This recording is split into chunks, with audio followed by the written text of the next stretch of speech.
the first panel, we will talk about cooperation in an era of emergence.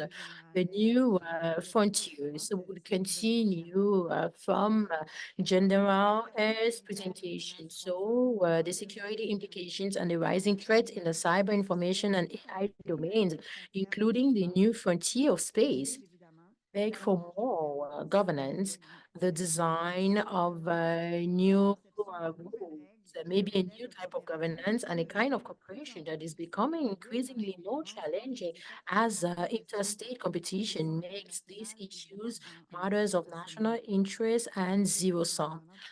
Maybe our panelists will focus on this question and how it is an issue. So the goal of nuclear non-proliferation remains elusive as the same competition has brought back a rearmament to the fore. The panel will investigate the challenges and opportunities for cooperation on these various emerging security domains, as well as their implications for Canada and the world. So I have the honor today to moderate this panel, and I would read the biographies of our speakers. So I will start by Marc de Bellefeuille. Donc, Marc de Bellefeuille is Deputy Director, Cyberspace and Emerging Technologies Policy and National Defense. So Marc started as a policy officer at DND in 2009, and over the years, he held various desk officer positions in the areas of cyber policy, parliamentary affairs, Middle East and Africa, geostrategic analysis and arms control, including secondment at Now Global Affairs Canada. And notably, Marc deployed with the Canadian Armed Forces to the Middle East as policy advisors to Operation Impact, Canada's military contribution to the global coalition against Daesh, and later acted as a policy advisor to the commander of the Canadian Army. He recently was Deputy Director for Strategic Coordination and Outreach and moved into his current position last September as Deputy Director for Cyberspace and Emerging Technologies Policy. Before joining National Defense, Marc worked at the Canada Border Service Agency as a customs officer. He holds a bachelor degree in communication and master degree in international relations from Université Laval, as Jonathan said, in Quebec City.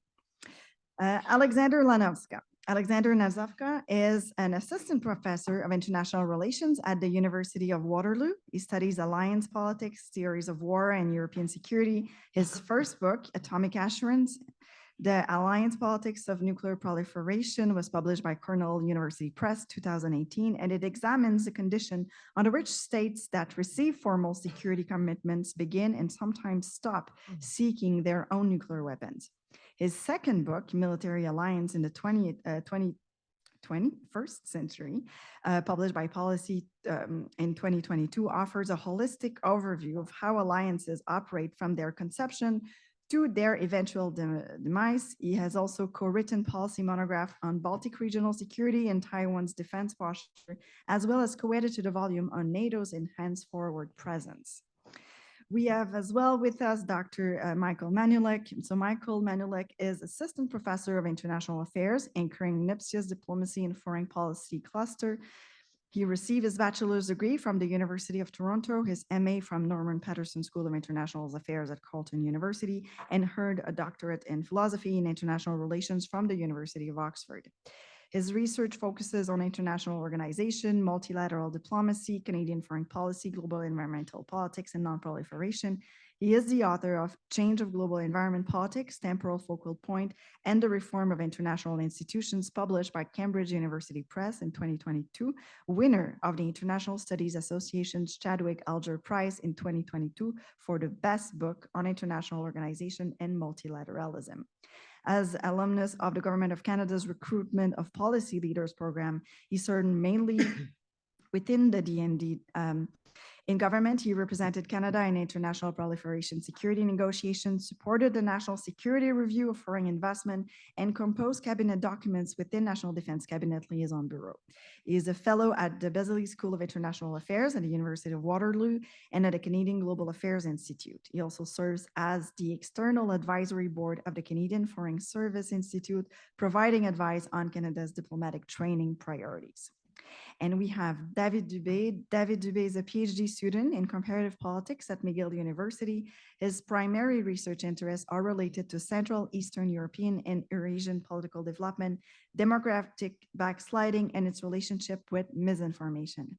He's also interested in deep learning, natural language processing as big data content analysis method. David holds a master's degree in political science and international relations from the Université of Quebec in Montreal, where his dissertation was awarded a mention of excellence. His research interests are democratic development in Central Eastern Europe and Eurasia, misinformation and communication strategies, machine learning, and big data content analysis. So I think we're quite in good hands this morning to start with this first panel. So the way this first panel will proceed, that I will ask a series of questions and we'll do a roundtable for the answers from our eminent panelists. So a first question, cyber information, artificial intelligence domains and space are labeled here as a new frontier. But what makes them distinct from one another? How does the elusive goal of nuclear non-proliferation and disarmament interact with these challenges? To what extent does each present similar and different threats to whom and to what? And how does these distinct threats interact with one another? Please discuss. We'll start with Alexander. Thank you. Okay. Thank you very much. I am really glad to be here. And it's a real pleasure to be part of this excellence network.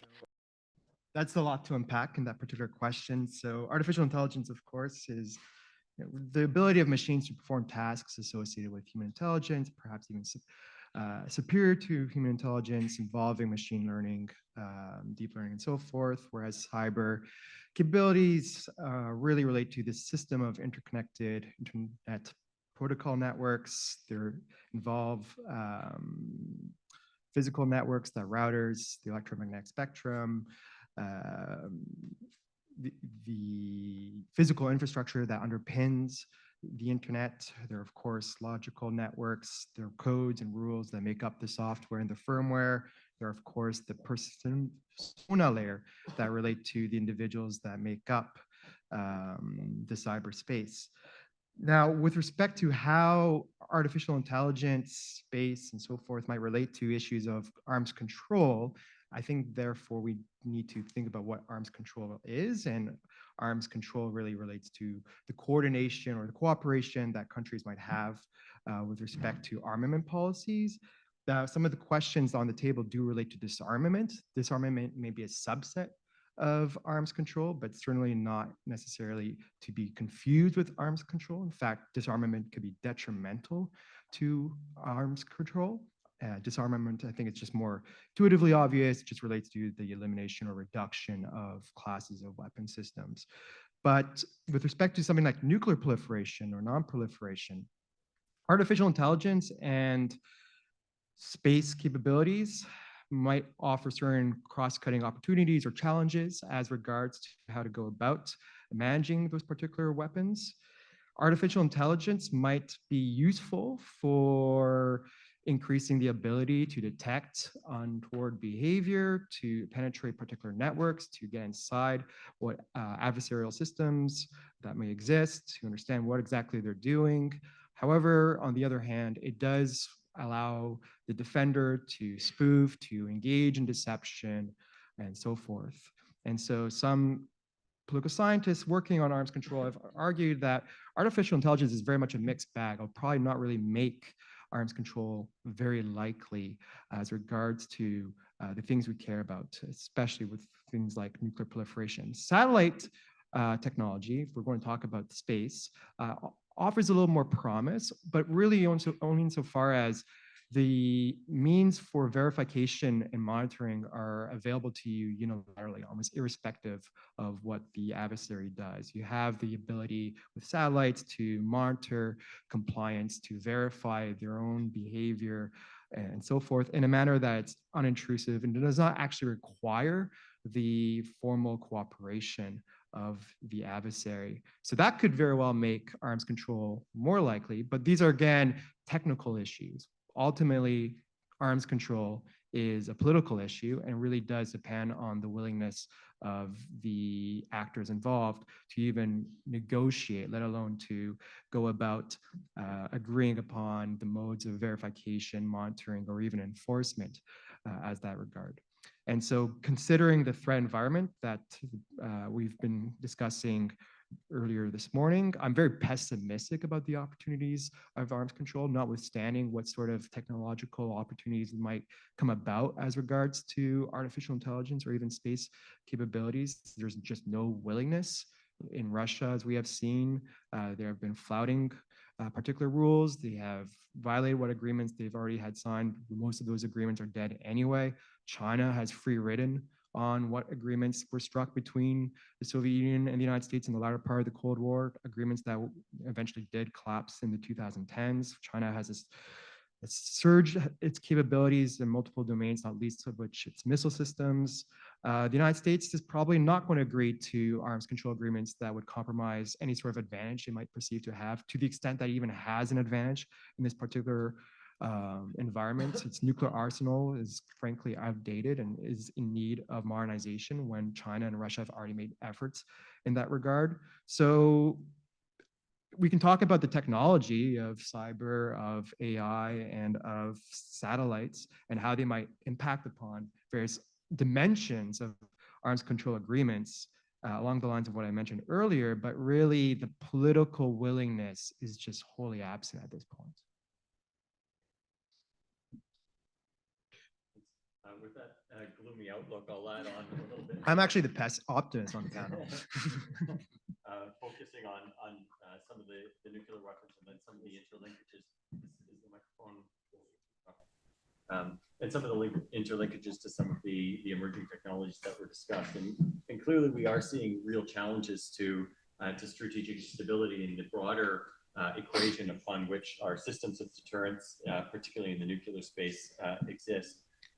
We're seeing a significant change in China's nuclear posture. Of course, there was a report released in October that China is now in possession of at least 500 nuclear weapons. That is moving on from a policy. Are we okay? Let's try that again. Sorry for that. So we're moving on, and there are some real challenges facing broader strategic stability, a system in which no one country has an incentive to potentially launch a first nuclear strike. And this has real implications for the broader deterrence equation within the international system. I mentioned briefly while the microphone was off, China has greatly increased its nuclear arsenal. A recent report came out later in October this month that China now has 500 nuclear weapons, and that's moving from a longer-term policy of possessing a minimal nuclear deterrent of roughly 200 nuclear weapons. This is creating real pressure in the United States as well as countries, and I think there are increasing political currents that the United States maybe has to balance the strategic nuclear weapons of both Russia and China. And we've seen also in the latest edition of Foreign Affairs, Bob Gates, the former Secretary of Defense, talking about not only that, but also balancing North Korea and Iran. And so we're seeing a real push toward not just a nuclear modernization, which the United States has been which is undertaken for more than a decade, but also a potential quantitative increase in the size of their nuclear arsenal. Russia's behavior, its irresponsible rhetoric on nuclear issues has further complicated the equation. And so all of this, I think, creates a world in which there are potentially 3 major nuclear powers, and that has real implications for the stability. When you had 2 nuclear powers, you could roughly balance at 1,500 strategic warheads, for example.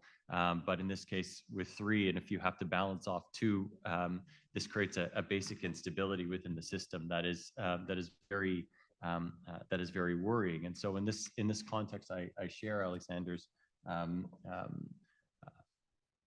I don't want to say pessimistic view because he's an optimistic. But I think the prospects for arms control that could be negotiated between these countries, the situation is very bleak.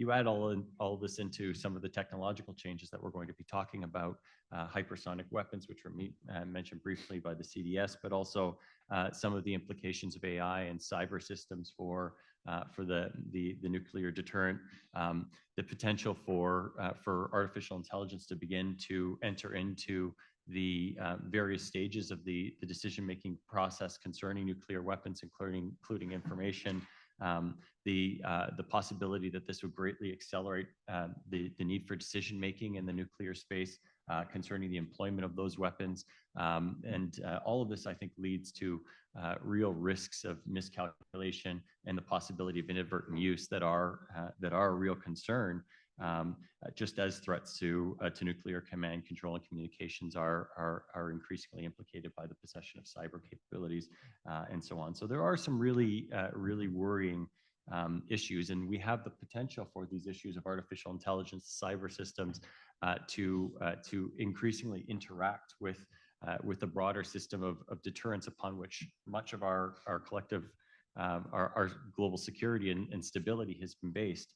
And then you combine this with some real pressures, and I'll talk about them in a little bit, to the multilateral system and to the ability of our systems to establish kind of guardrails for appropriate behavior, crisis communications, risk reduction, and some of the challenges that we're facing within the broader regime of the Nuclear Non-Proliferation Treaty, for example, and the risks that are associated with not just the lack of progress on disarmament, the division of that, the implications of that for divisions among UN member states, among the states in the world, but then also potentially creating some incentives for other countries to proliferate. And so some real challenges in the non-proliferation space, as well as to the prospects for arms control and more broadly disarmament within the system. So I think some real challenges that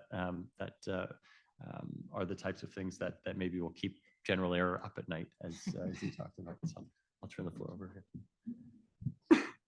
Thanks, Alexander. Thanks, Michael. I'll take a bit of a step back and look at cyberspace information technology a little bit from a broader perspective. First, when we call them new frontiers, I think we need to be a little bit careful. It's true that they're a new frontier, but not necessarily on their own. Like they're not as new as we think they are. We often call them as emerging areas. They're not as emerging anymore. They're very much here. AI is already here to some degree. It's progressing and coming very, very rapidly, and will be more omnipresent. Like will be relatively omnipresent quicker than we know. And the way they're a new frontier, in my opinion, is that they're so pervasive that they take everything with them and they create a new overall frontier. Like they basically reinvent and reimagine what we need to consider as normal. And normalizing these issues is the first step towards proper policymaking to address the challenges, the opportunities, and the threats that they bring with them as well. They're all obviously very, very, very unique. General Eyre mentioned some doctrinal aspects of them, like only cyber and space are actual operational domains from a military doctrine perspective.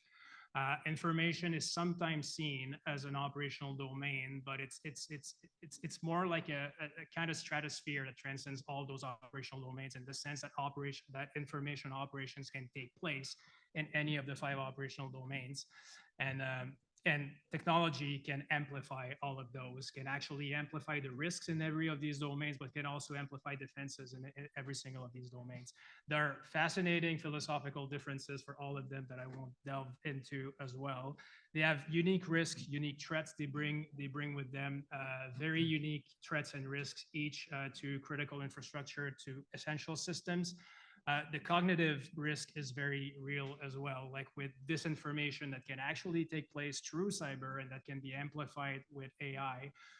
Cognitive risk is real for, again, like from a disinformation perspective, but the threats to our fundamental values, to our democratic institutions or democratic principles, and the threat to social unity and the social division that disinformation can sow is very real as well.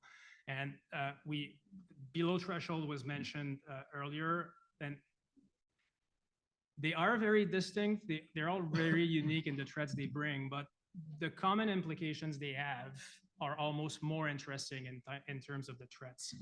As General Ayer mentioned this morning, because of them, the world is more and more compressed. Time and space don't matter as much, meaning that strategic competition, which we talk as a new thing, which we tend to be talking as a new thing, but it's always been there. Like if you look at history of conflict, there's been plenty of lessons to be learned in terms of how to manage tensions in peacetime in order for them to not turn into crisis or into conflict. And that space, that competition space, being compressed as it is because of cyberspace, information, and AI, is more confusing, is more multi-layered. And there's Gerald Ayer said those exact words himself, I think, like that there's a greater risk of miscalculation and there's a greater risk for escalation because of that. So all of them together combine to create that risk. And again, like having the right policy making tools to address that threat is particularly important. In terms of how they're unique as well, they're obviously unique in terms of the approach we have to take to address them. Like they all involve a very unique technology. They all involve a very unique skill set, very unique talent. So in terms of generating the right personnel, both on the civilian side and on the military side, like to actually again develop the right policies, develop the right capabilities, and come up with the right solutions. Like it's very important to appreciate that distinction between all of them, but we also need to look at them in a very holistic way in terms of the implications they have for policymaking and for collaboration between partners, both at the national level and at the international level, something that I assume we'll get to a little bit later. All right. Is it working? Okay, cool. I hope I'm not going to repeat what someone else said before, but I mean, I personally focus a little more on the informational space, and which I believe focus on like slightly different institutions than like the formal cyber or like physical infrastructure. So we're talking about like political culture, citizen attitudes, instead of like the internet power grid. And I think that like those things, like the general said before, they're kind of hard to inoculate. It's hard to like give a vaccine for misinformation in our population. It's more of a thing of a political culture, a generational like change that has to be done, but it still has very, very like concrete and short-term implications for Canadian security and international security. And what's interesting is when we talk about like more cyber or conventional threats, we often think about very offensive, very negative. But if you look outside the West, especially if you look at Russian misinformation, there's a lot of like positive branding. So there's a lot of like, we're going to create chaos in the West. We want to have the Canadian population dislike their government, dislike institutions. But when you're looking at what they do in India and the BRICS, it's a lot of, oh, we're such a great partner. The West is like dropping you. We're the good ally here. So it's a little different. And so like the way it's being branded and the way it's perceived in a cognitive ways is really like different than like just the nuclear discourse between like political leaders. And again, especially in Western democracies, when you talk about like misinformation, disinformation, propaganda, if you want, it's often being shared through like social media or even conventional media. So it brings in the question of freedom of speech, freedom of media. So what do we do? It's not easy to do it very quickly. You can't just be we will control media. So inoculating the population is a little harder in this respect. If you allow me to maybe segue a little more to nuclear weapon discourse, because I focus mostly on Russian disinformation. And if you look at what they did since the invasion of Ukraine began, they've ramped up their use of social media and more conventional media sources to push their nuclear narrative.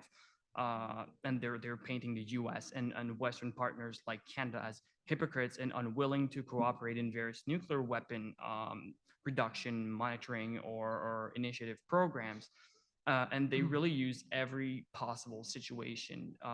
You could go from the Zaporizhzhia power plant to the dam collapse during the conflict to really anything to just bring the nuclear question and quote unquote expose the West. and America for alleged sharing of WMDs to Ukraine and stuff. So they really bring it like whenever they possibly can. And the thing is, this information is not between Vladimir Putin and Joe Biden or Justin Trudeau. It's between the Russian Foreign Ministry and the Canadian population, the American population, every Western population, which means that it really normalizes the discourse about like nuclear weapons, but not in the way we were talking about. It's like, yeah, escalation is normal. It's part of the game. It's always been and ever will.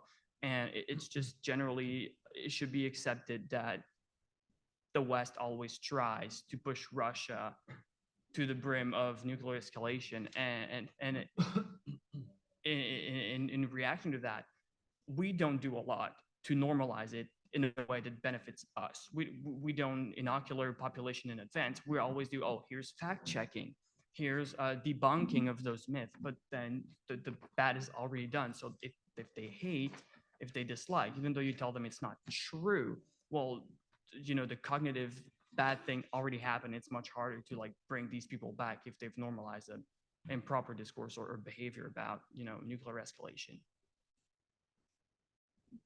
Thank you. As a follow-up question, to what extent can we learn from both of our allies and our competitors in terms of best or worst practices? So when I say all those very pessimistic things about arms control and its prospects, I really just mean arms control between the great powers, so to speak, United States, the People's Republic of China, and the Russian Federation, of course. And there I'm very pessimistic for the reasons that I mentioned. More broadly, especially as regards to nuclear proliferation, I'm a little more optimistic because I think if you look at the case history of nuclear proliferation, that which we find from what we can draw from our experiences with US allies, there's a lot more basis for optimism. In some respects, we've been here before. A lot of history is just old things happening to new people.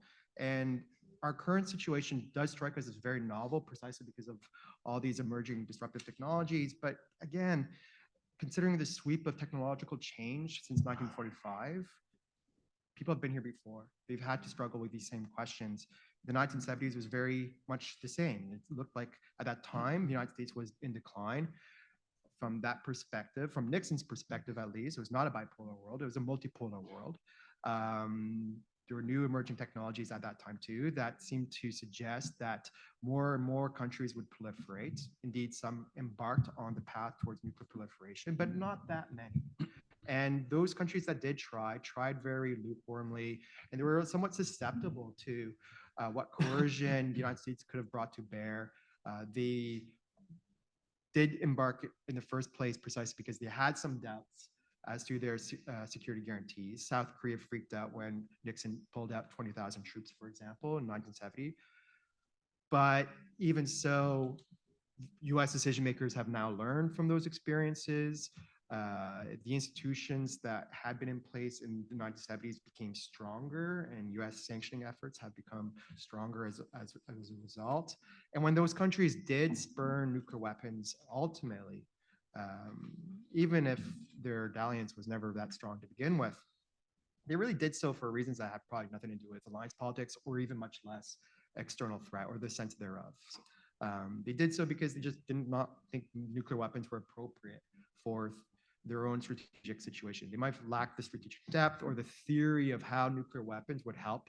Their security situation was just very underdeveloped and just founded on bad logic. And so that kind of gives me a little more cause for optimism, precisely because now 40, 50 years hence, we are in a world of greater institutional cooperation. It seems bad, but there's more cooperation than there is conflict by a large margin. For all the talk of deglobalization, trade flows are still pretty significant. In fact, trade is growing between China and the United States to look at that particular relationship, to say nothing of what's happening between allies. And so considering the political context, the technological context I described earlier, much less the economic context, there are all these sorts of disincentives for countries to engage in nuclear proliferation. If they didn't really have such strong incentives, or if they did, they acted, but they didn't really act that strongly in the 1970s when arguably the environment was much more permissive, then I think that does inspire some thought. That should not mean complacency on our part. The reason why things worked out in the end is precisely because a lot of practitioners spend a lot of time on these hard problems. But nevertheless, that does give some room for cooperation, notwithstanding some of the deeper challenges that implicate arms control as regards to the great powers. Thank you. Yeah, thank you. I think the strategic context is really challenging as we're increasingly confronting a world of polarization and division. And let's be very clear here. A new Cold War or some version of broader strategic competition is not in Canada's national interest. It is absolutely not. And so Canada needs to work, I think, in this space where technology is developing rapidly, where there are some real challenges on the nuclear front, to reinforce the multilateral institutions and the mechanisms that provide a basis for Canada to exercise some influence in this area. And so while I think we need to approach this from a position of strength, working closely with our allies, we also need to be very diligent, I think, in developing our channels of influence within multilateral institutions. And I think that we've been neglecting that to a certain extent in recent years. And so there's a need for a real reinvestment in that. Of course, in the nuclear space, the cornerstone of the nuclear non-proliferation regime is, of course, the Nuclear Non-Proliferation Treaty. It's failed at its most recent review conference. I think it's now been 3 out of the last 4 to adopt an outcome document. There are some real divisions among the parties to the NPT, with a large swath of those countries joining the Treaty on the Prohibition of Nuclear Weapons, and a real outlet for frustration on the part of many countries in the world with the pace of disarmament and the fulfillment of Article 6 obligations under the NPT. We talked about potentially learning from allies and partners and potentially adversaries, but the most recent meeting of the states parties of the Treaty on the Prohibition of Nuclear Weapons has just wrapped up. A number of Canada's allies sent observers to that meeting: Germany, Belgium, Norway, Australia as another close Canadian partner. And while Canada could never sign and ratify such an agreement, reaching out those olive branches to the countries that are frustrated with the pace of disarmament would do much to develop those crosswalks among countries that are frustrated, justifiably so, with the state of disarmament and the progress on that front. At the same time, we need to continue to redouble our efforts in support of some of the institutional vehicles to reduce nuclear risks. Canada's been a long-term sponsor of the Fissile Material Cutoff Treaty. We need to explore some potential diplomatic avenues to move that process forward, whether shifting it to the UN General Assembly rather than the Conference on Disarmament is one possibility that might be explored. We continue to support the Comprehensive Test Ban Treaty. So all of these mechanisms, I think, to reach out to those in-between countries, those countries that are standing, not with the autocratic bloc of countries that's emerged, but are not exactly within our orbit as well, I think is a very important step forward and something that we can learn from some of our allies from on that front.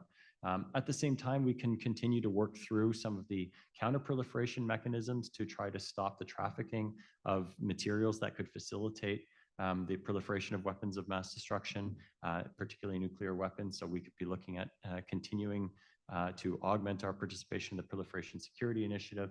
Canada does a lot. One of the best kept secrets is Canada's work within the Global Partnership Against the Spread of Weapons and Materials of Mass Destruction. I think we invest more than $78 million. It's almost nobody in Canada knows about it.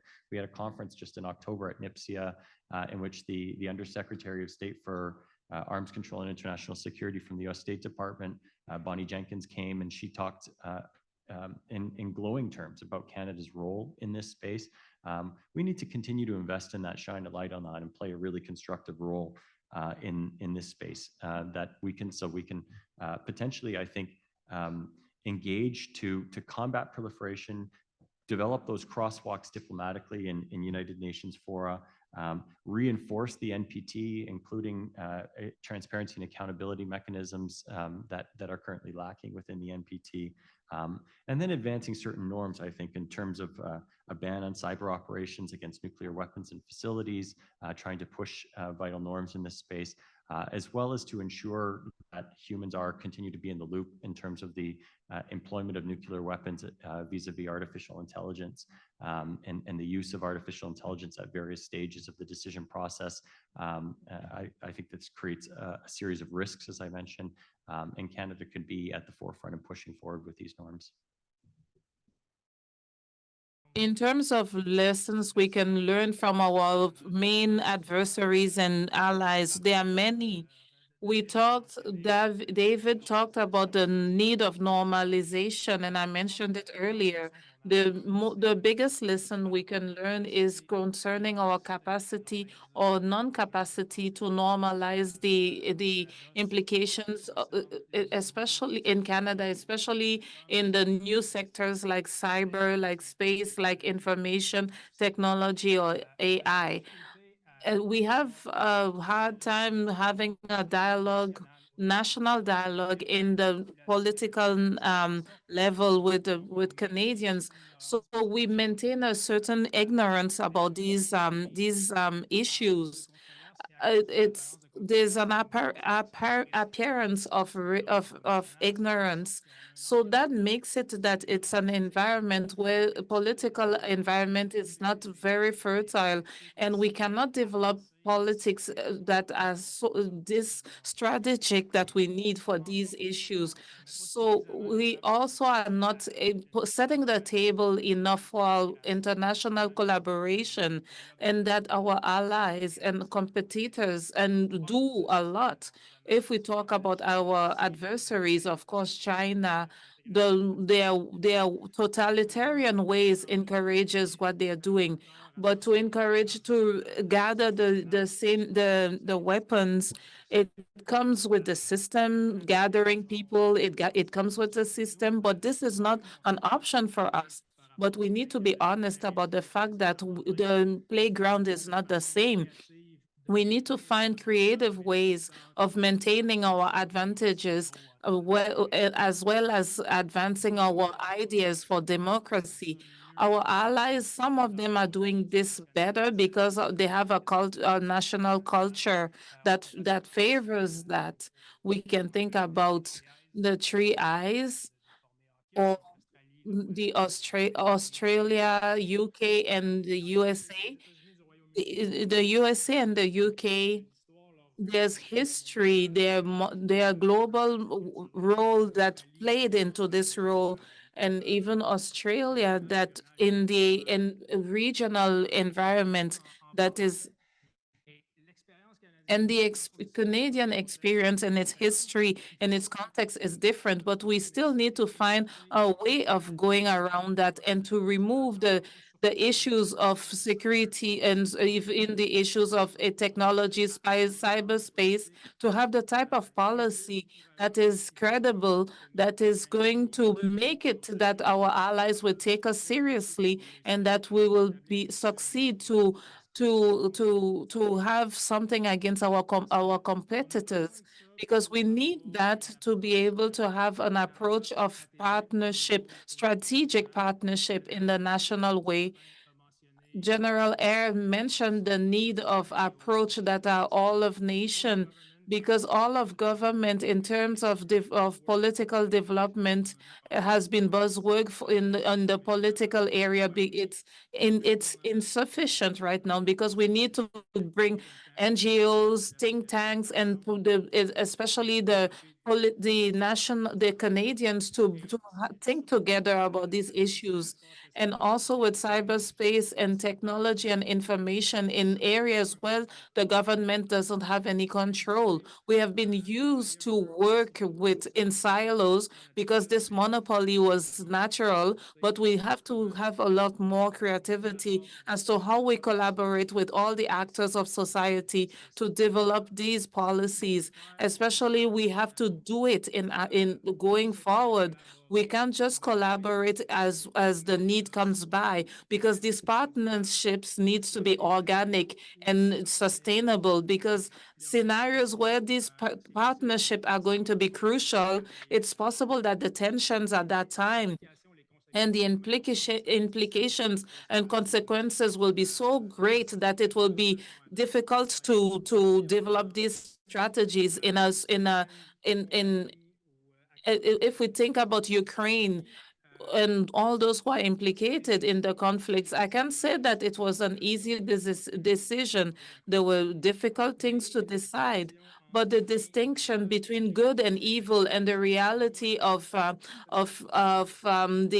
commercial interests were difficult. If we think about China and Taiwan, it will be a different scenario. It will be more complex to have that level of implication from the society. That's why these partnerships need to exist in advance. And the last thing I would say is that there are people who seem to think that partnership between the private sector and the government is very limited by the opposition, very deep between profit and security. But I think that everybody is taking advantage from stability, whereas so even the private sector has unique advantages to offer to the government, and the government has benefits that they can offer to the private sector as also.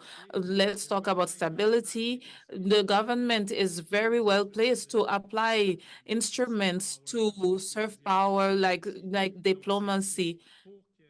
So that this partnership happens between the government and all the other actors of society, there needs to be an open dialogue that doesn't exist right now. And I think that many of our allies do it better than us, and we need to focus on this. I'm gonna try to be all right. I'm gonna try to be like positive here. I mean, you guys were positive, at least more than the first question. But so really, we're getting better and much better and faster at using AI technologies to identify misinformation. And even we used to say, oh, but the narrative changes, the technology, the algorithms are changing. You know, they're aware that we're like looking, so they're gonna change it. But even our untrained model, like we just throw an algorithm and do your thing, identify misinformation for me. This is getting better. You don't even have to work for it. Someone did it for you, you applied, and it's doing a great job. And I believe that you know, social media companies like Meta, Twitter, I'm not gonna call it X, I don't like it, sorry, are like they've been really, really good at selling the idea that this is super hard and super expensive. I'm not saying it's not expensive, but like if I can do it on a Saturday night on my computer, Meta can do it. Like they can do it, and they've sold the idea to the population and some politicians that it's really hard to do, and it's much easier, and we're much better than we think we are at doing it. So that's great. That's one great thing.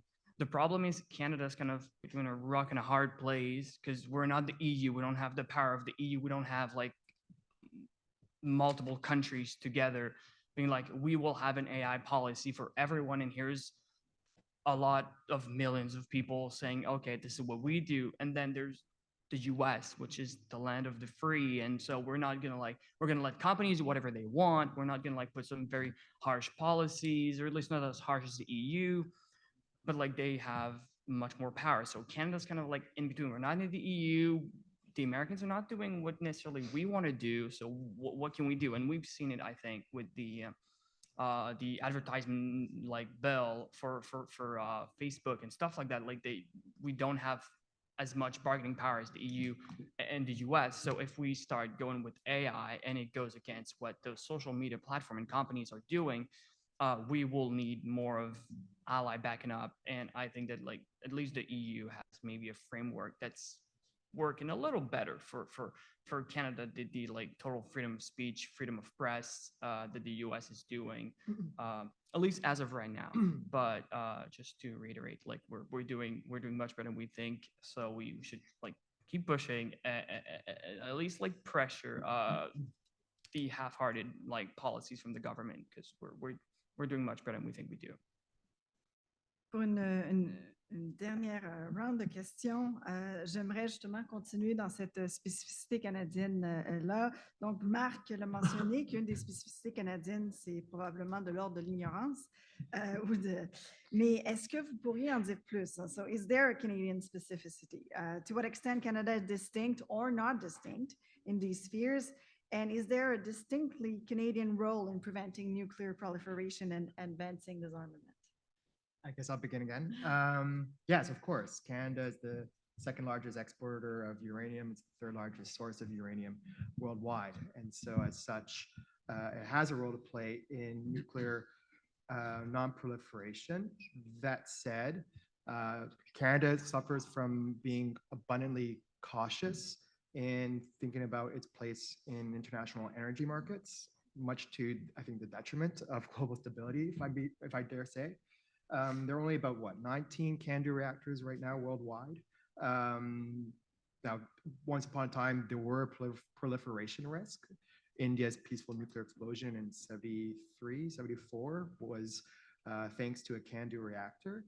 But because, quite honestly, in my perspective, if you're going to solve or address meaningfully climate change, you probably will have to embrace nuclear power, civilian nuclear power. There is a significant chance that countries are going to revisit their notions about the desirability of civilian nuclear power in a way that might be conducive towards managing greenhouse gas emissions. Coal is very deadly. It's obviously very expensive in terms of what it does to the environment, much more so than what nuclear has ever done. No one died from Fukushima, as a matter of fact, but a lot of people have died from coal use in Central Europe. Considering the pace of technological change and the advent of small modular reactors, reactors that are less than 300 megawatts in capacity, maybe as low as 50, there's a chance of producing these at scale in factories, having them distributed on particular places that might in fact be very difficult to reach.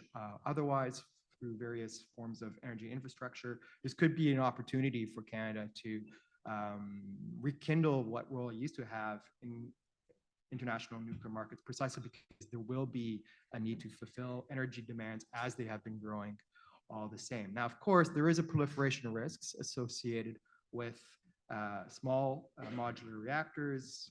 Enriched fuels could contain plutonium, which could then be used for non-peaceful purposes. Sure.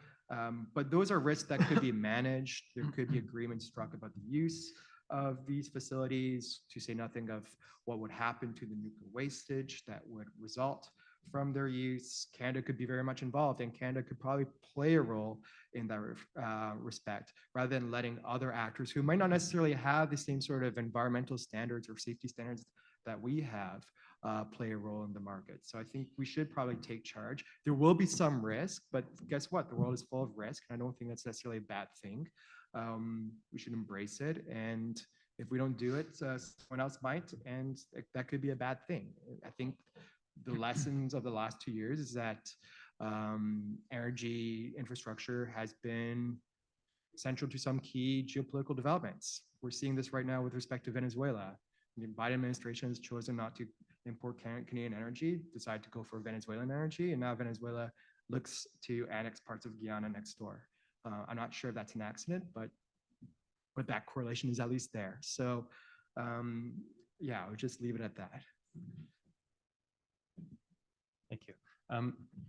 Canada has, I think, does absolutely have a role to play in terms of pushing for non-proliferation and disarmament. I think that there has been a Canadian speciality in this space that we've developed, and I think that we've gotten away from that in the past decades. I think part of our credibility results from the fact that Canada is the world's first nuclear non-proliferator. We were the first country that possessed the capability via the Manhattan Project to produce nuclear weapons and took the decision deliberately not to develop nuclear weapons.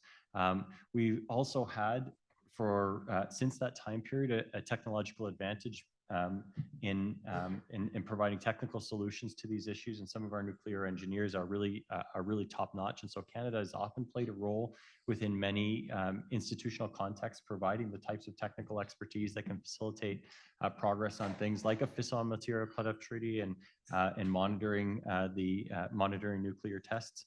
And we continue to possess that technical capacity that can be very useful in terms of creating multilateral solutions to very complicated problems. And then finally, I think owing to the fact that we are a NATO country, but one that is classically engaged on these issues. And so we have very strong links to the United States, to other NATO countries, and that can be a real challenge in terms of exercising influence, particularly in the UN space. But it is a complicated relationship that Canada has been able to square in the past. If you look back to the negotiations in 1946 on a UN Atomic Energy Commission, which Canada played a real role in pushing the Americans and the Soviets to their limits to try to bring about a successful conclusion for the international control of nuclear weapons and nuclear energy. Canada played a real active role, even though those negotiations were obviously unsuccessful. Canada was very active in pushing for a nuclear test ban treaty. They were heavily involved in the 18-nation Committee on Disarmament. So they were in fact, some countries called them within the body, there were sort of Eastern Bloc countries, Western Bloc countries. Canada was the ninth non-aligned, honorary ninth non-aligned country. So Canada was very active. Lloyd Axworthy, as foreign minister in the late 1990s, pushed to reduce the role of nuclear weapons within NATO's strategic concept in 1999.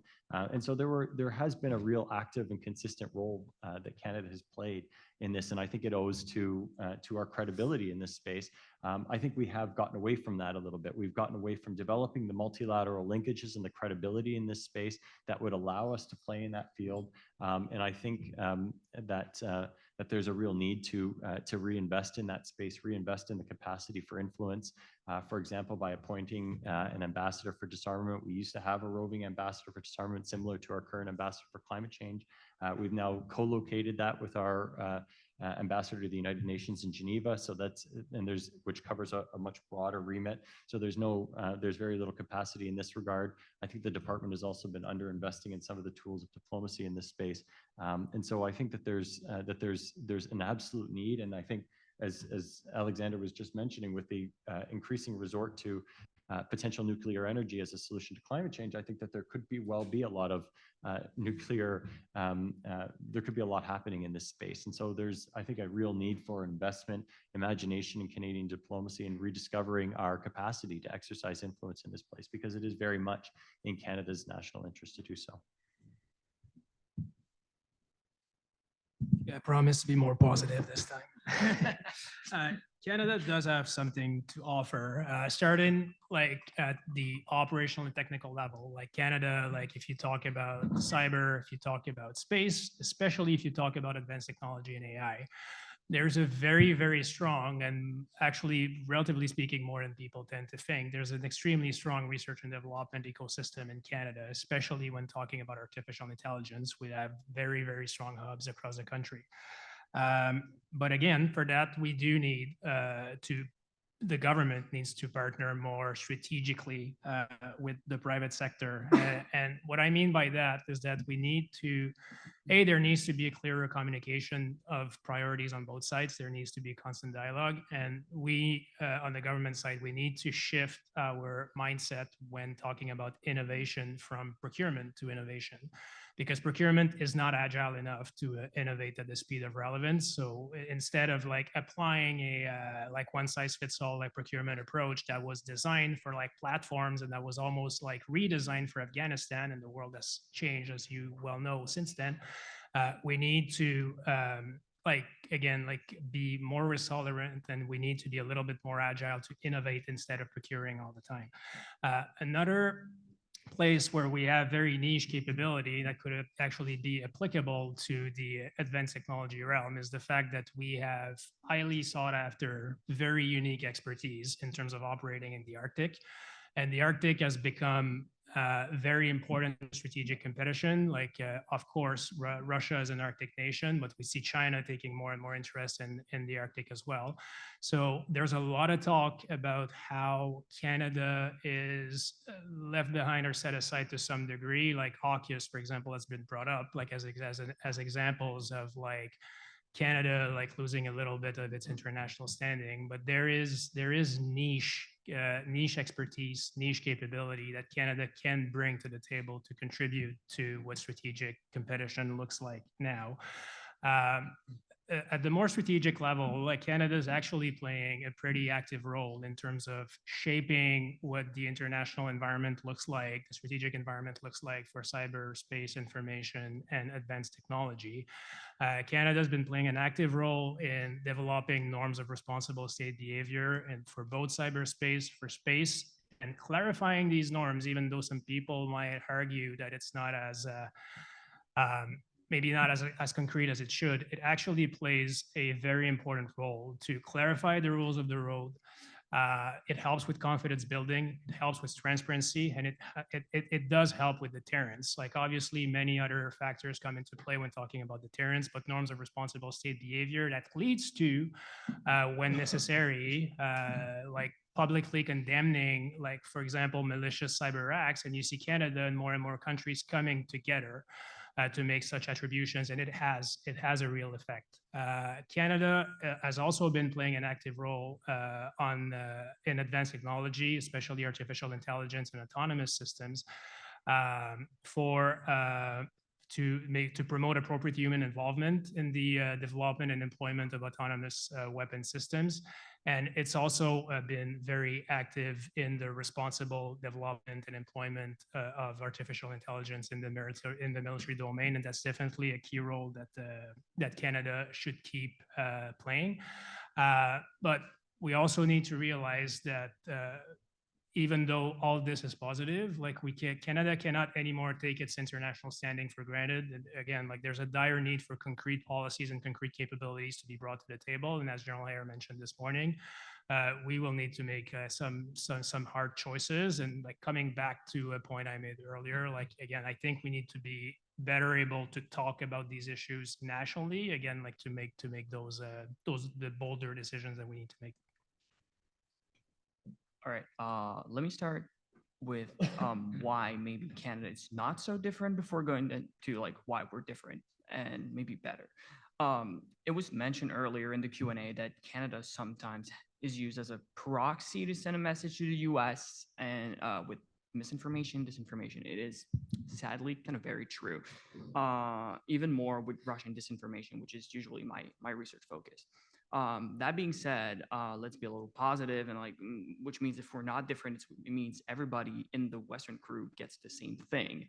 And that is very true. So most Western allies, NATO or not, so that include Australia and New Zealand, like get very much the same type of misinformation as like you guys are puppets of the United States, puppets of the West. And by the West, I mean Washington, because then it's usually followed by DC or something.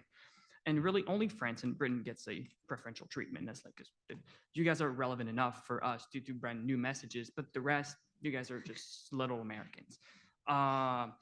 Yeah, and that's mostly because the goal of disinformation is really simple. You just have to decrease trust in the government. Don't need to make fancy words, change your words and everything. As long as people hate the government or mistrust the government, your goal is achieved. You don't need to support the Kremlin, at least if that's what they think. Well, it's going to need a little more refinement on the misinformation. That being said, we're a little different in the sense that we're doing an amazing job in our like cyber AI expertise. For example, we may not have the absolute number of investment that you would have in the US, but every dollar invested in Canadian AI research, especially in social science, goes really, really, really far. Like it was said before, we have multiple hubs and we have a small population, a small researchers population, and yet we produce some of the great stuff that's out there. For example, I talked to you about like those untrained clustering models that do it all for you. Canadian academics were messing with this 2 years ago while people were still training models manually and applying it And now everybody's about it. Like, oh my God, this is the greatest thing ever. And we're like, oh, well, a lot of Canadian scholars were doing this 2 years ago. So we're like ahead of the curve in some of the areas. And that is due to like inter-academic partnerships, but also like government academic partnerships. And I will agree also that we still benefit from Canada's international status in that realm. When we go, especially like Europe, they research this. Like you get invited, and there's a lot of inter-university cooperation going on, and you do benefit from being a Canadian scholar in this sense. I think the thing we have to work on a lot, and we've seen it, the reluctance comes from the private market, the private sector, and these people often will get like investment for research, but there's not a lot of academic private cooperation, at least as far as like social science and political science is concerned in AI. So like engineering departments are like, it's flying, it's going, but when social science AI development, not as much. There's kind of like two silos, and I think that's where Canada maybe has to work a little more to make that happen. And we're already like kind of ahead of the curve, so we can tackle this in like now and be ahead still in like a few years, because AI like goes really, really, really fast. But yeah, that's pretty much it. Like, AI research, I think, is an area that's niche enough for Canadians to shine. We're already shining in this, so we should keep going, because we can make ourselves really relevant, and we don't need like millions and millions of manpower working on it to be relevant. So that's to our benefit as a newly 40 million people like country. So like, yeah. Thank you so much. Before I open for the period of question, I'd like to carve a space. So the title of the panel is La coopération lors d'une ère de renouveau. And certainly what comes with renouveau is certainly la relève. And we are very proud in this network to have those three objectives of course, mobilizing expertise, diffuser le savoir, but also as a third objective is really to train the next generation of scholars. And in that spirit, we open up a contest, or un concours étudiant, for emerging students to present their subjects of research. And it's a great pleasure that we have received David's submission, and David is a finalist in that contest. So I would like David present his presentation and prepare for All right. Thank you very much for having me and letting me run you through my presentation in 10 minutes. So please bear with me, and I'll answer all of your questions afterwards if some elements are not clear. Yeah, and thanks to Emile for his incredible job in organizing, and all the RAS team. You guys are amazing. So all right. I'll briefly run you through my research call. Russia's changing disinformation strategy amidst the invasion of Ukraine. So very quickly, the research puzzle. If you think about Russia's, general communication strategy abroad and at home, we often think about, decentralized misinformation strategies by third parties like RT, Sputnik, the IRA, so Internet Research Agency, not to be confused with the Irish Republican Army, or various trolls or bots online. And we also think about, sponsored cyber attacks on government and private sector organizations, and also, all the memory, memorial, education politics that's happening inside Russia that, change the curriculum to consolidate the regime at home. What's interesting is in January 2022, there was kind of a radical increase in Russian official account posting on social media, on both Twitter, Telegram, Facebook, Instagram, WhatsApp, name it. They're all here. And just to give you a little visual idea, oh, it's the next one. Sorry. Excellent.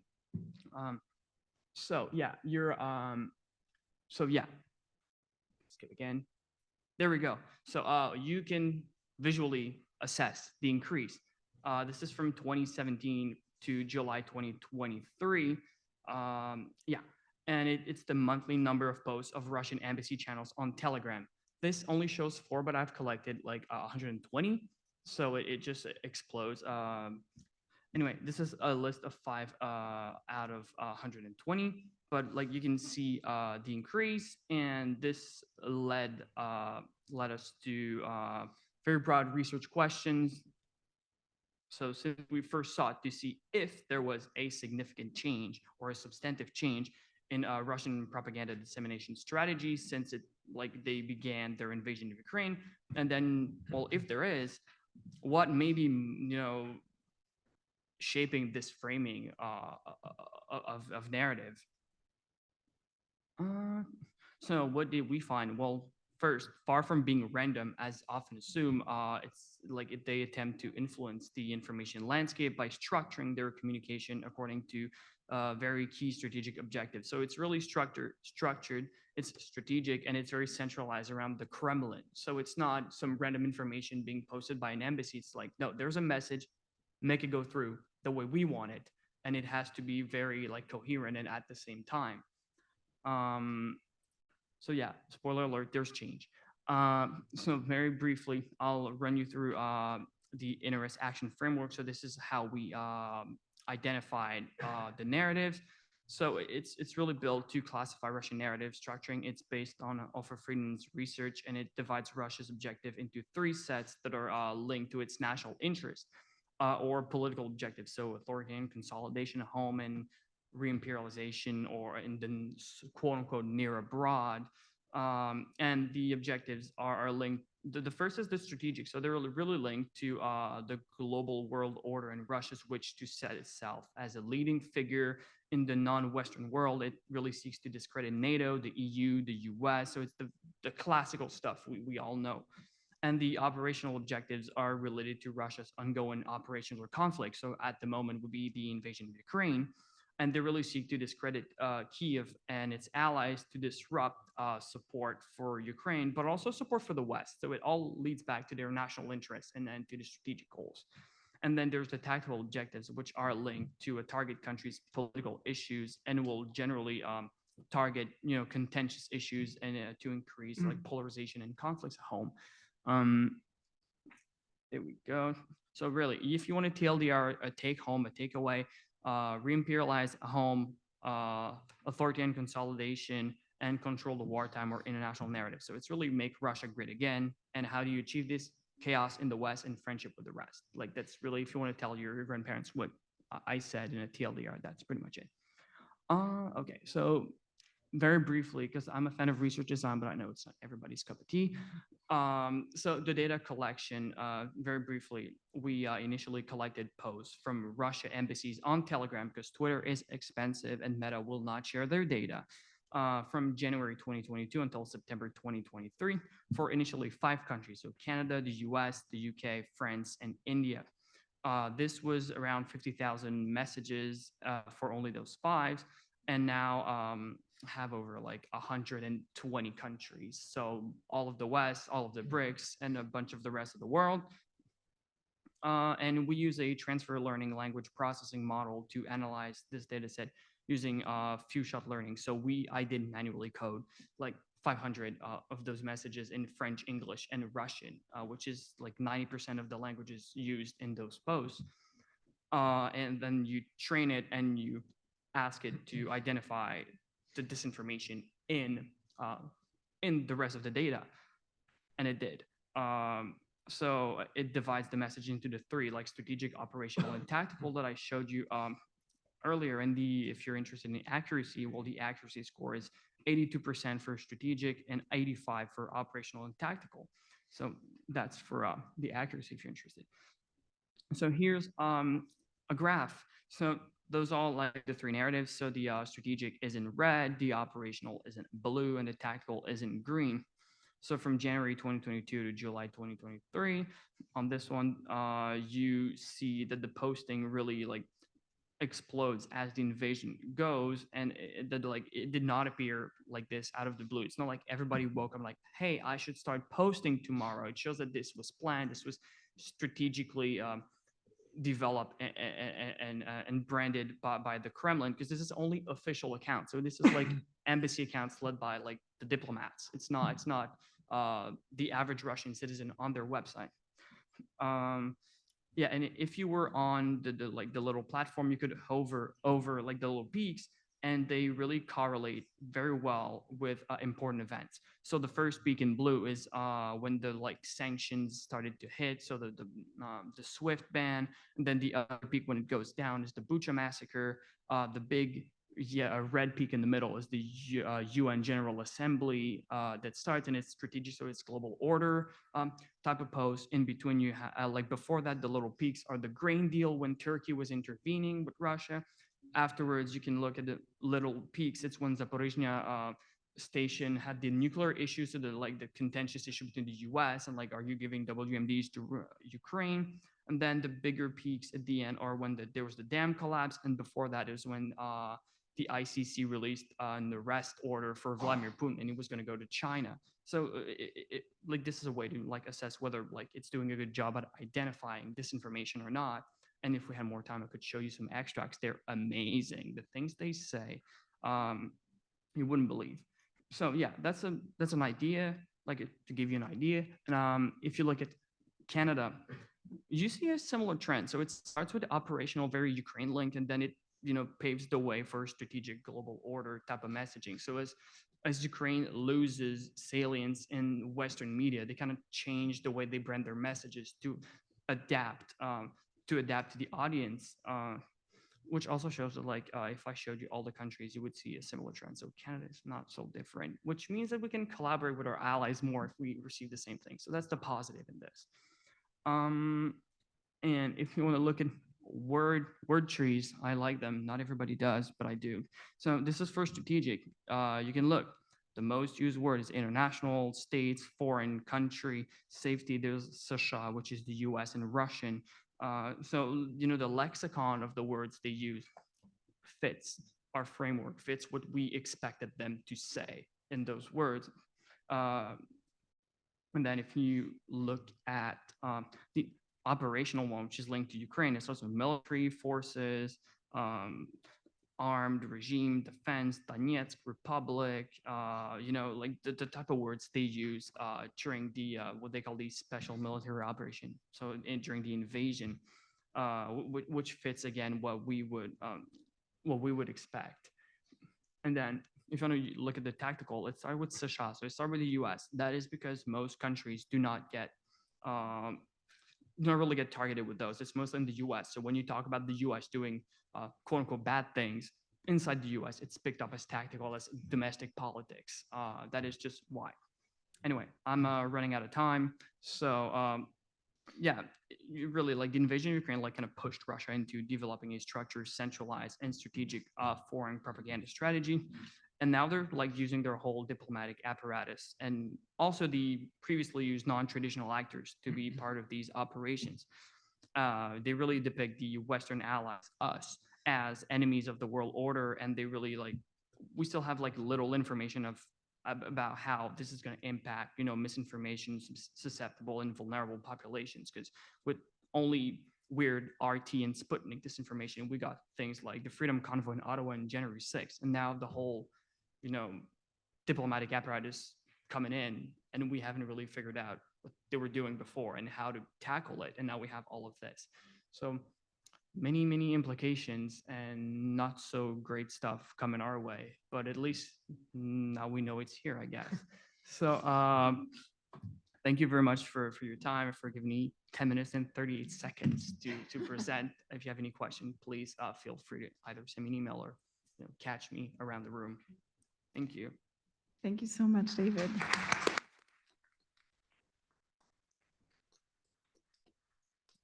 We'll now open the floor for questions. So the microphone will be circulating around. Yes.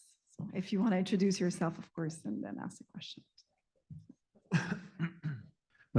Jean Dole, I teach at NIPSIA at Carleton. My question is for Mr. Dubé. Anything surprising? Because I mean, what you said basically it fits with what we expected, and you described, but what were discrepancies, outliers? What didn't fit? Interestingly enough, France is a bit of an outlier. They really try to be friendly with France. They're like, we love your culture.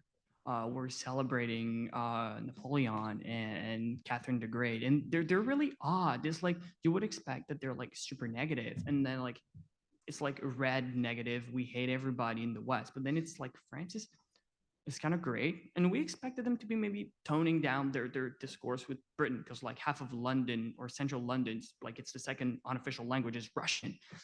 So, but no, actually they're super harsh, and often Britain will be kind of a half breed. So you're in like you're a Western puppet evil, but you're also evil by yourself, by nature, because you treated us so great and now you treat us so bad. And so there's this, and I think that like one of the findings not necessarily with the content, because yeah, obviously we expected them to hate the West, but it's that now they're using different platforms and different like different parts of their state apparatus that were not being used for that before, and in a very coordinated way. So it's not like Canada, you do your thing, US, you do your thing, and if you have more budget, you can do it. No, it's everybody's like on kind of the same level, and we will all do it equally so we can, you know, measure our impact, and we will cater to the different audiences that we're targeting. So India is different, and India is in English for some reason. There's very little Hindi or different like actual official languages. So they're really targeting the English speaking populations, which are probably closer to the political elite in a certain way in India. And yeah, they're really catering for different regions. The BRICS are different. Latin America will be different. The MENA will be different. Still need to work on my Arabic to code, but like that's my assumption. Yeah. I think I've got the mic. I do. Thank you, David. That's really interesting research. I was loving it, and I was tracking the different international events over your timeline as you started to do the same. On your UK-France example, it might have been surprising, but if you look at how France has positioned itself on Russia versus how UK has positioned itself on Russia internationally and inside NATO, France's traditional softening role as NATO sought to harden its position against Russia, it kind of makes sense that they would seek to court France and then criticize UK differently. One observation, one question. The observation is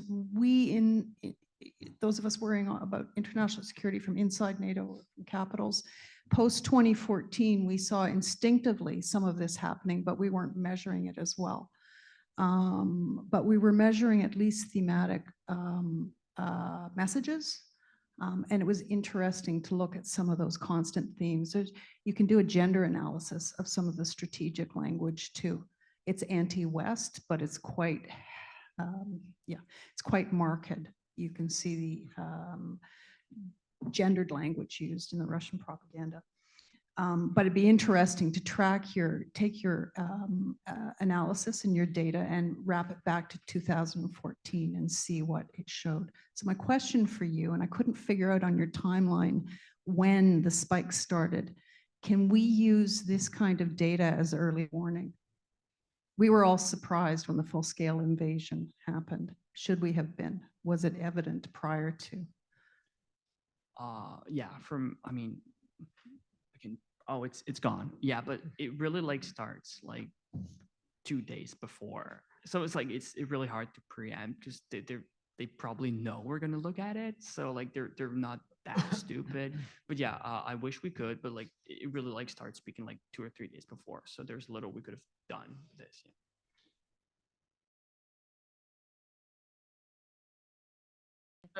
Bélanger from Defense, you said that one of the Canadian expertise on research. So my question is for the whole panel. We know that the research world there's a lot of collaboration between Canadian and Chinese universities or other universities from other countries that are adversaries of Canada, and it can make that there's exchange of information and ideas with these adversaries. Can you think that there will be more internal research in defense to try to keep some knowledge or expertise in these areas? I'm at the University of Waterloo, so naturally I have thoughts on this. We've been identified as one of the premier institutions known for collaborating with Chinese military academies. Yikes, it's true though. But I would say that in the 5 years that I've been there has been growing awareness on the issue relating to research security. 5 years ago, no one would talk about it. There was deep distrust towards anything CSIS. And if there was any sort of discussion about research security, the conversation will quickly get into whataboutism. Oh, the Americans spy on us too. Why is it so bad if we collaborate with the Chinese? Now in 2023, I feel like there's much more maturity as to this particular issue. There was indeed a workshop. I think, in fact, some of you have been there at the University of Waterloo, and the conversation was far more developed than I expected it to be. The audience, making up faculty members, was much more receptive to these ideas, precisely because there's that growing recognition that money's being lost, a lot of money's being lost, that the information that's being generated from the research is being used towards malign ends. And so the hostility that perhaps those from public safety would have noted 5 years ago is not really as pronounced as there is right now. So there's still a lot of work to be done. There's still a lot more of an understanding that needs to be developed as to how to approach the very difficult ethical, legal, political issues involved here. But I'm actually a little more optimistic about this issue than what I would have been 5 years ago.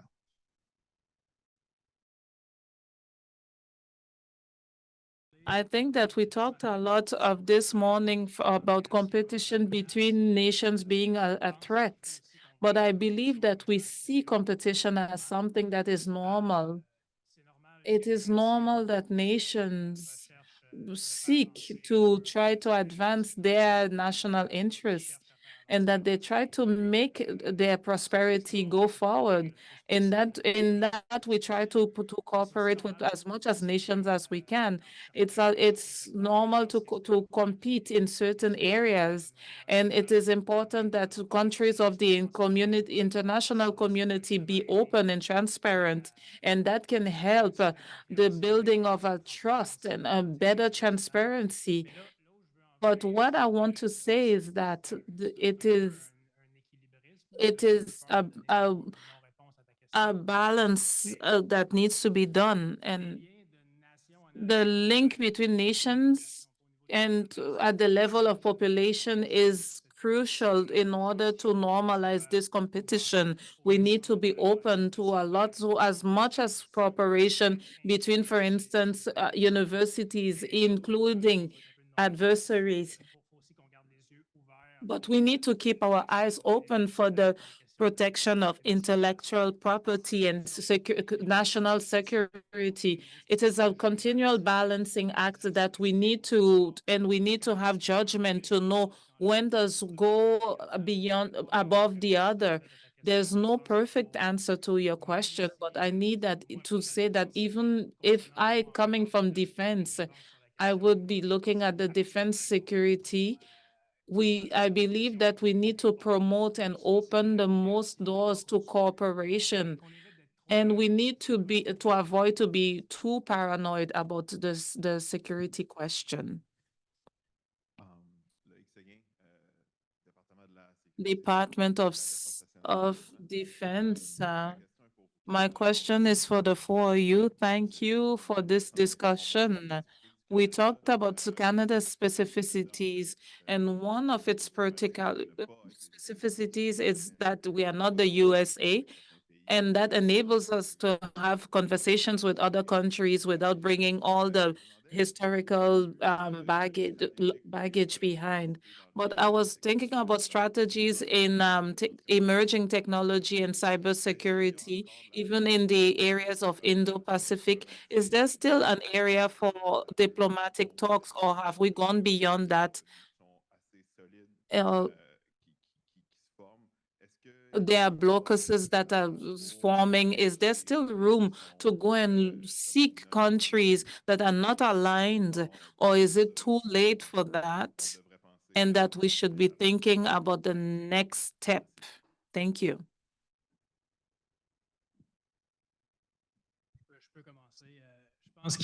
I can start. I believe that for the first part of the question, there's still room for diplomacy, but we need to stop seeing diplomacy through the lens of traditional lenses. If we don't we don't have enough creativity by protecting traditional ties, we will be putting brakes that are not necessary to the advancement of these questions.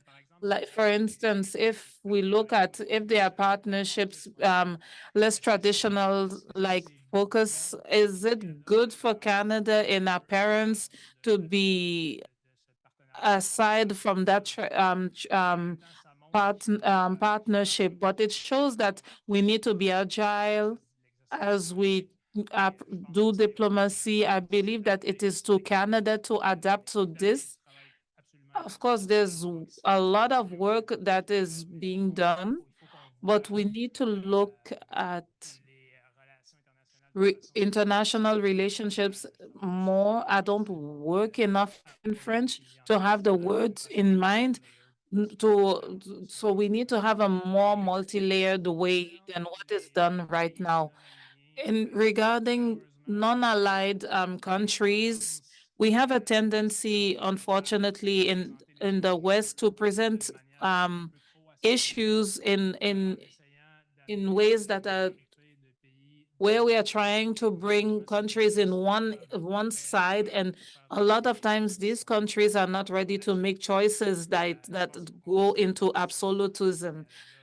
We need to succeed in selling the positioning we want into those countries so that it will go towards their national interests. It is an area where we still need to grow.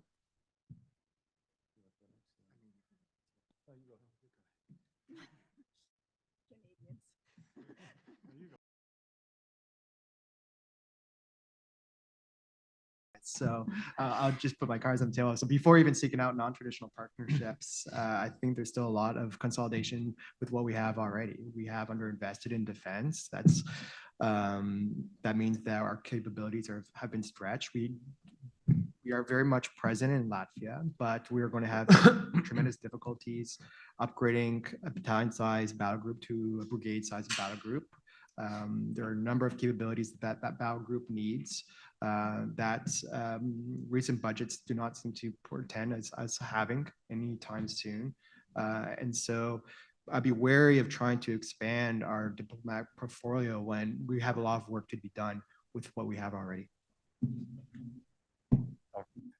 I think that I take a bit of a different view on these issues. I think that Canada needs really to invest in those relationships with their traditional allies and engage with those allies and partners. At the same time, Canada does need to recognize that there's a value added in Canadian diplomacy and engagement with countries that are not that are those in-between countries that are not authoritarian countries, though we do need to maintain, of course, productive links with those countries as well. But that wider spectrum of actors, I think, are where Canada can play a real role as a bridging actor in multilateral contexts. I talked a little bit about that in the proliferation sense, but there are a set of global issues that we need to be able to forge multilateral coalitions with. And that requires us to be able to work with those countries that we have less developed relationships with, whether it's Indonesia and some of the countries that are now associated with the BRICS, and begin to deepen those ties, because I think they are essential to our ability to solve the big global problems beyond these set of security issues, such as climate change, for example, and pandemics and all of these other global issues that we need urgent cooperation with all countries within this system. And our ability, I think, to add value as an interlocutor with some of these countries will be very important for Canada. Yeah, if I can add just a bit. Yeah, for better or worse, we're not the United States. So it may help with some African and Latin American countries that do not necessarily want to interact as much with the US, and Canada can kind of like bridge. And you know, especially where in those countries where China or Russia are trying to like increase their influence, both in like investments and like misinformation or disinformation. So this is something we can do that's not like necessarily costly enough that we're going to have to drop our traditional like allies and our productive relationship, or should be more productive relationship with like our traditional allies, because we've seen it like with like India. If we try to avoid like these like, you know, competitors and like non-Western like collaborators, well, they were gonna come back biting if we don't actually like get ready for it, because we're not the United States again. So we will be treated as not the US for better or worse. So we have to at least prepare or like think about it. Not saying like do something tomorrow, but like we need to think about it just a little bit. Thank you so much. And I think finishing with this thinking about it, we've had a lot of food for thought, and I will make the obvious pun that we have some food behind you to pursue the conversation this afternoon. So at 1 o'clock, it will continue with panel 2 under the maestro of Jonathan Paquin, Beyond Allies and Enemies. And afterwards, panel 3, Cooperation or Competitions with Sarah Sharma as well. So have a good lunch, and thank you again for extremely interesting panelists. Thank you. Thank you.